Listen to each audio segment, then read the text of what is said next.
ओम शांति। मेरे प्यारे रूहानी भाइयों और बहनों, आप सबको देवी नवरात्रि के उपलक्ष्य में बहुत बहुत बधाइयाँ। अब तक आपको इतना तो निस्संदेह मालूम हो गया होगा कि परमात्मा ऊपर परमधाम में रहने वाला है और हम सारे उनकी रूहानी संतान हैं। तो रोह के नाते अर्थात आत्मा के नाते हम भी उनके साथ परमधाम में ही रहने वाले हैं। जैसे आत्मा या प्राण निराकारी अशरीरी या देह से न्यारी होती है, उसी प्रकार परमात्मा जो हम सबके परम पिता भी हैं, उन्हें भी दुनिया वाले निराकारी कह दिए हैं। परमात्मा जब धरा पर आते हैं तो स्वयं अपना परिचय देते हुए अपने को निराकारी अशरीरी ही कहते हैं। वे बताते हैं उनका शरीर तो नहीं है, परंतु वे अति सूक्ष्म ज्योतिर्बिंदु स्वरूप हैं, जिसे न स्थूल आंखों से देखा जा सकता है, न किसी वैज्ञानिक साधनों द्वारा देखा जा सकता है। वह स्वयं प्रकाशित ज्योतिष स्वरूप हैं। उसी प्रकार हम आत्माएं भी अति सूक्ष्म ज्योतिर्बिंदु स्वरूप ही हैं। भगवान का नाम भी कर्तव्यवाचक शिव है। शिव का अर्थ है कल्याण करने वाला, मंगलकारी। वह बिगड़ी को बनाने वाला है। वह परम पिता होने के कारण हम सबका ही नहीं, किंतु सारी विश्व में पांचों तत्वों का, वनस्पति व मनुष्य समेत अन्य प्राणियों का भी कल्याण करता है। वह कभी अकल्याण करता ही नहीं।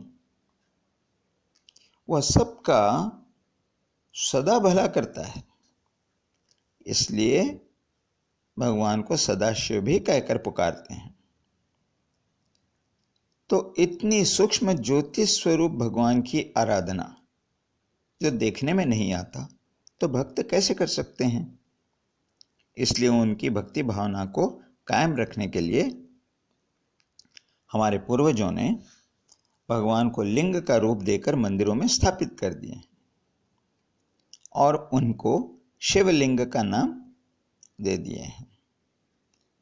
भगवान ज्योति स्वरूप होने के कारण उन्हें ज्योतिर्लिंग के नाम से भी जानते हैं। वैसे यथार्थ में भगवान इतने बड़े बड़े लिंगाकार नहीं होते। ये तो उनके भक्तों ने उन्हें ऐसा बना दिया और भिन्न भिन्न नाम रख दिए। उदाहरण के लिए अमरनाथ, अमर कथा सुनाने वाला।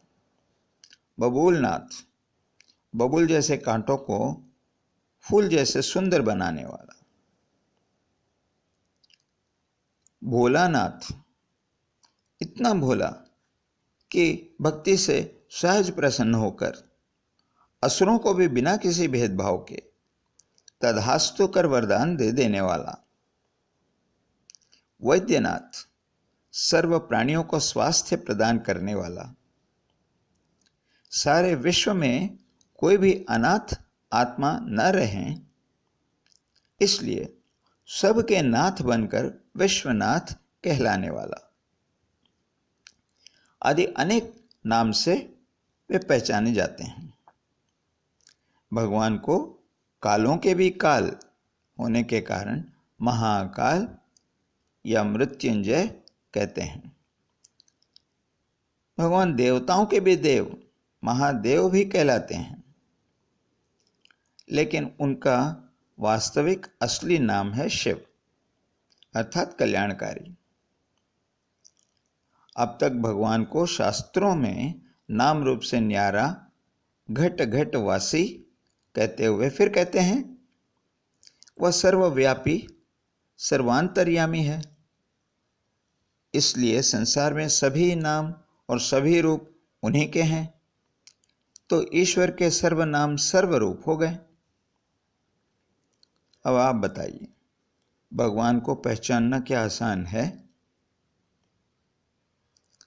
अब तक मेरे पिछले अंकों में आपने जो भी समझा उसके आधार पर क्या भगवान एक है या अनेक हैं?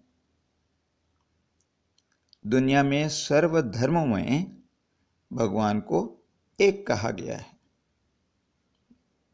अल्लाह एक है, गॉड इज वन, भगवान एक है, ऐसे कहते हैं। यह परम सत्य है। भारत में हिंदू कहते हैं ज्योतिर्बिंदु स्वरूप, जिसका कोई आकार नहीं होता।